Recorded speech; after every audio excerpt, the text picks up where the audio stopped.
नमस्कार, morning breaking news देख रहे हैं आप। मैं हूं ललित प्रजापति। शुरुआत करेंगे इंदौर से मिल रही बड़ी खबर के साथ। इंदौर में 125 करोड़ के फर्जी बिल घोटाले में 2 ठेकेदार गिरफ्तार हुए हैं। नगर निगम में 107 करोड़ का फर्जी बिल घोटाला, फरार 2 ठेकेदार देर रात गिरफ्तार। नीव और किंग कंस्ट्रक्शन के ठेकेदार हैं जाकिर और साजिद। इन पर 10,000 का इनाम भी घोषित किया गया था। अब यह माना जा रहा है कि आरोपियों से जब सख्ती से पूछताछ की जाएगी, कई नाम सामने आ सकते हैं, कई अधिकारियों के नाम सामने आ सकते हैं, ऐसा माना जा रहा है। 107 करोड़ का फर्जी बिल घोटाला, 2 ठेकेदार जो लंबे अरसे से फरार चल रहे थे, 10,000 के इनामी थे। नाम इनके जान लीजिए, जाकिर और साजिद। इन्हें गिरफ्तार कर लिया गया है देर रात।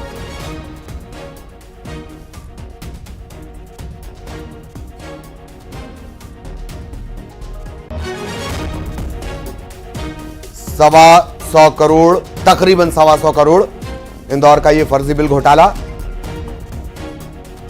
और इसमें जो 2 ठेकेदार फरार चल रहे थे, इनाम का ऐलान इन पर किया गया था, नीव और किंग कंस्ट्रक्शन के। इन्हें गिरफ्तार कर लिया गया। देर रात इनकी गिरफ्तारी हुई है। अब सख्ती से पूछताछ की जाएगी और फिर माना यह जा रहा है कि कई अधिकारियों के नाम सामने आ सकते हैं। फर्जी बिल के जरिए 107 करोड़ की हेराफेरी। तलाश इनकी की जा रही थी। नीव और किंग कंस्ट्रक्शन से ये जुड़े हुए हैं। बिना अधिकारियों की मिली भगत के 107 करोड़ की हेरफेर संभव ही नहीं। यही वजह है कि इनकी तलाश की जा रही थी। अब जब ये गिरफ्त में आ गए हैं तो माना यह जा रहा है कि कई बड़े खुलासे हो सकते हैं।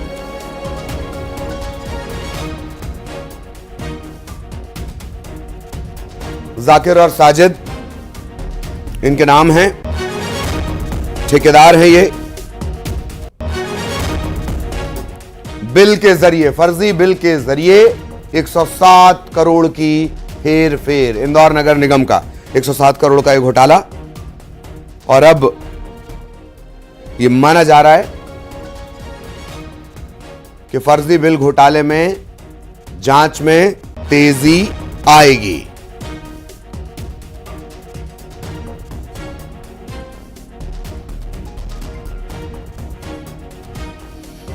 फर्जी बिलों के जरिए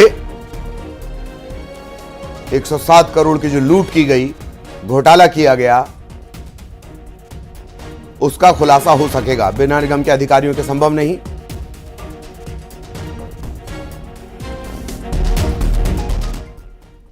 और अब बात करेंगे कि भीषण हादसे की। मिनी ट्रक और पिकअप में टक्कर हुई, 8 लोगों की जान चली गई। 18 लोग अभी घायल हैं, कई की हालत गंभीर है। इन 8 लोगों में 3 बच्चे भी शामिल हैं, 5 महिलाएं शामिल हैं। घायलों में 3 की हालत गंभीर है। इन्हें रायपुर रेफर कर दिया गया। छठी कार्यक्रम से लौटते वक्त ये हादसा हुआ है बेमेतरा के कठिया पेट्रोल पंप के पास। गाड़ी की तस्वीरों को देखकर आप अंदाजा लगा सकते हैं किस कदर भीषण भयंकर ये हादसा हुआ है। 5 महिलाएं, 3 बच्चे इनमें शामिल हैं। मृतकों में 8 लोगों की जान चली गई है। अब तक 8 लोगों की मौत की पुष्टि की गई है, और जिन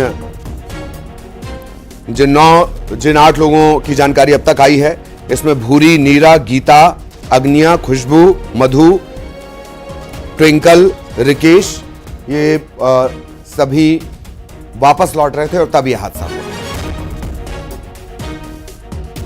हम लोग छठी से घर वापसी आए थे सर, रात के 10 बजे। तो आ रहे, सामने से एक ट्रक आया, वो लाइट मारा ना, उसके बाद मेरा आँख बंद हो गया। जम से पड़ा ना, आँख बंद हो गया। उससे हड़बड़ा कर साइड हो गया गाड़ी। उसके बाद पता नहीं क्या हुआ सर। 8 लोगों की जो है उसमें मृत्यु हो चुकी है और बाकी 18 लोग घायल हैं। 18 में 3 लोग गंभीर रूप से घायल हैं, जो चिंगा अस्पताल भेजे गए थे, उनको आगे के लिए रेफर कर दिया गया है, और बाकी जिला अस्पताल में जो है यहाँ उपचार करा रहे हैं। घटना में जैसे खड़ी ट्रक थी, खड़ी ट्रक उधर से पिकअप तिरैया से वापिस पथरक की ओर आ रहे थे, और वहाँ पे जो है उसमें खड़ी ट्रक में जो है पिकअप वाले ने ठोक दी है, इस तरीके की जानकारी आई है। और पूछने से पता चला कि साइड से गाड़ी आ रही थी तो उसको दिखाई नहीं दिया है, जिसके कारण से जो है लाइट के कारण से इस तरीके की घटनाएं आई हैं। बाकी ये इन्वेस्टिगेशन का विषय है। ये बहुत दुखद घटना है।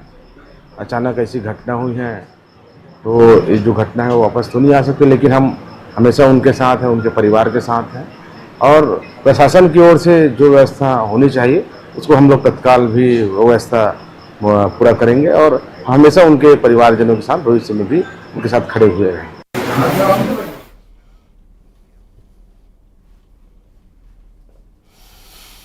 और सहयोगी प्रशांत इस वक्त हमारे साथ जुड़े हुए हैं, सीधा प्रशांत के पास आपको लिए चलेंगे। प्रशांत, क्या कुछ अपडेट है इस पूरे हादसे को लेकर?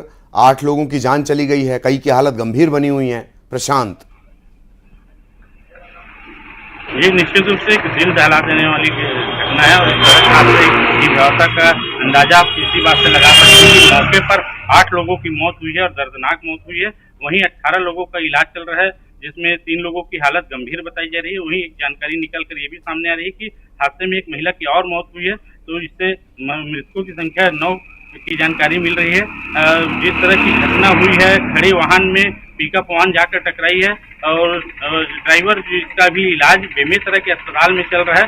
वहीं अन्य घायलों को रायपुर रिफर किया गया और बेमेतरा में जो घायल पिकअप का जो ड्राइवर है उससे इलाज चल रहा है। उसके द्वारा जो जानकारी दी गई है वो बता रहा है कि सामने से जो एक ट्रक आ रही थी जिसके हेडलाइट के चलते उसकी आंखें चौंधिया गई और वो जो खड़ी वाहन है उसमें जाकर अपने पिकअप को टकराया, जिसके बाद से ये हादसा हुआ है और मौके पर 8 लोगों की मौत हुई है।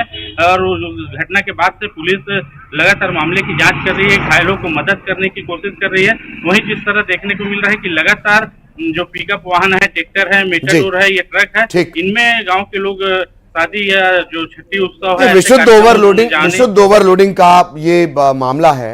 बहुत बहुत धन्यवाद आपका इस तमाम जानकारी के लिए प्रशांत। विशुद्ध ओवरलोडिंग का ये मामला है। अगर सारे महकमे अपनी जिम्मेदारी निभाते तो आज ये स्थितियां नहीं बनती। 8 लोगों की जान चली, 9 लोगों की जान चली गई है, एक और महिला की मौत की भी खबर मिल रही है। अगले मामला भोजशाला मामले में आज इंदौर हाईकोर्ट में सुनवाई होनी है। एएसआई की टीम ने सर्वे के लिए 8 हफ्ते का समय मांगा है। आज हाईकोर्ट अपना फैसला सुनाएगा। मुस्लिम पक्ष ने समय बढ़ाने की मांग पर आपत्ति जताई है। धार के भोजशाला में 39वें दिन का सर्वे शुरू है। इन सबके बीच आज महत्वपूर्ण सुनवाई इस मामले को लेकर हाईकोर्ट में होनी है। सहयोगी नवीन इस वक्त हमारे साथ जुड़े हुए हैं। नवीन, क्या कुछ अपडेट आज इस मामले को लेकर? जी हाँ, बिल्कुल बताना चाहूंगा कि धार की भोजशाला का लगातार जो है एएसआई की टीम सर्वे कर रही है। 22 मार्च से ये पूरा सर्वे किया जा रहा है और इंदौर हाई कोर्ट ने जो आदेश दिया था उसमें 6 हफ्ते का समय एएसआई की टीम को दिया था कि वो 6 हफ्ते के अंदर जो है आपको सर्वे करके देना है। 6 हफ्तों से लगातार सर्वे चल रहा है, लेकिन 6 हफ्ते का समय जो है वो पूर्ण हो चुका है।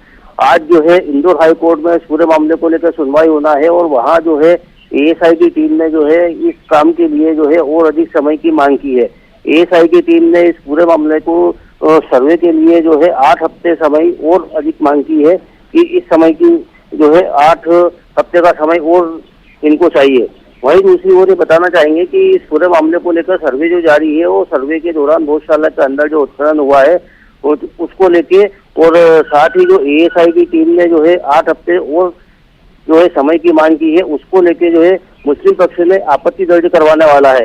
मुस्लिम पक्ष की अब्दुल समद से जब हमारी बात हुई थी तो उनका कहना है कि इस सर्वे की जो है वो समय सीमा पूर्ण हो चुकी है। अब जो है एएसआई की टीम को जितना सर्वे हुआ है उसकी रिपोर्ट जो है पेश कर देनी चाहिए। लेकिन हालांकि ये पूरा सर्वे अभी पूर्ण नहीं हो पाया है, काफी इसमें और काम बचा है, इसलिए एएसआई की टीम ने हाई कोर्ट से 8 हफ्ते का समय और बढ़ाने की मांग की है। अब ये देखना होगा कि आज सुनवाई में क्या हो पाता है। क्या इंदौर हाईकोर्ट जो है एएसआई को और अधिक समय देता है, कितना समय देता है, ये सब इंदौर हाईकोर्ट के फैसले के बाद ही पता चल पाएगा। चलिए बहुत बहुत धन्यवाद नवीन इस तमाम जानकारी के लिए।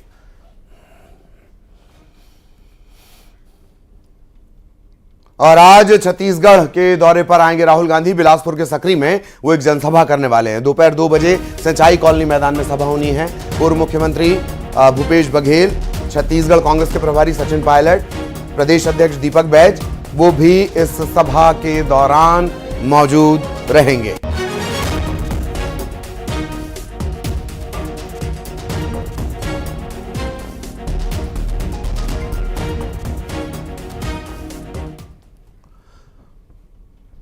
और आज CM doctor Mohan Yadav UP के दौरे पर रहेंगे। अमेठी के गौरीगंज में वो एक रोड शो करने वाले हैं। इसके अलावा उत्तर यूपी के बाद उनके झारखंड जाने का कार्यक्रम है। दोपहर 2 बजे के करीब वो रांची पहुंचेंगे। झारखंड के चतरा में वो एक चुनावी जनसभा को संबोधित करेंगे और बीजेपी प्रत्याशियों के लिए वोट अपील करेंगे।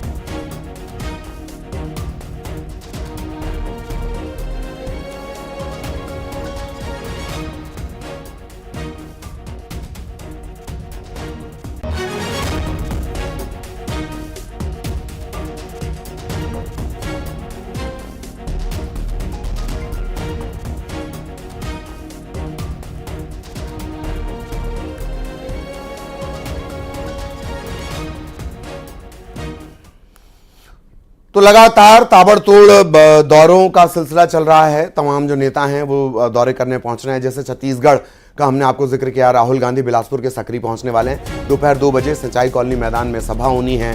पूर्व मुख्यमंत्री भूपेश बघेल रहेंगे। छत्तीसगढ़ के जो प्रभारी हैं सचिन पायलट, वो वहां पर मौजूद रहेंगे।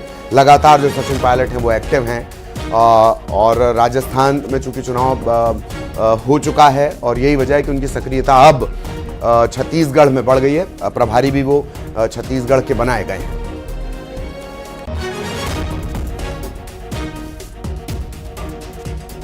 सीधा बिलासपुर लिए चलेंगे। सहयोगी उमेश इस वक्त हमारे साथ जुड़े हुए हैं। उमेश, क्या कुछ अपडेट है? आज छत्तीसगढ़ बिलासपुर के दौरे पर रहने वाले हैं, थोड़ा सियासी समीकरण भी बताइएगा उमेश।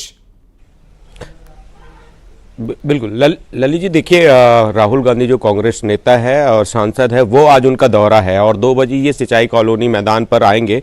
बिलासपुर लोकसभा की बात करूं तो बिलासपुर लोकसभा 8 विधानसभाओं का है ये लोकसभा है और यहाँ पर पिछले विधानसभा चुनाव करें 6 पर जो है वो भारतीय जनता पार्टी का कब्जा है। वही 2 जो विधानसभा है मस्तूरी और कोटा, यहां पर कांग्रेस ने जीत दर्ज की है। लेकिन लोकसभा के बारे में अगर मैं कहूं आपसे तो पिछले लगातार 7 चुनावों से यहां पर भारतीय जनता पार्टी चुनाव जीतती आ रही है। भारतीय जनता पार्टी का ये अभेद किला माना जाता है बिलासपुर लोकसभा और यही वजह यहां से हर बार कांग्रेस ने नए प्रत्याशियों को उतारा है। लेकिन इस बार जो है कांग्रेस ने ओबीसी वर्सेस ओबीसी को मैदान में उतारा है। एक तरफ भारतीय जनता पार्टी से तोखन साहू को मैदान में उतारा है तो दूसरी तरफ भिलाई विधायक जो है देवेंद्र यादव, उनको अपना प्रत्याशी बनाया है। तो निश्चित रूप से दोनों ही दलों के जो नेता है, कार्यकर्ता है, पूरी ताकत के साथ जनता के बीच बिल्कुल बिल्कुल बिल्कुल जी, ठीक, धन्यवाद आपका इस तमाम जानकारी के लिए।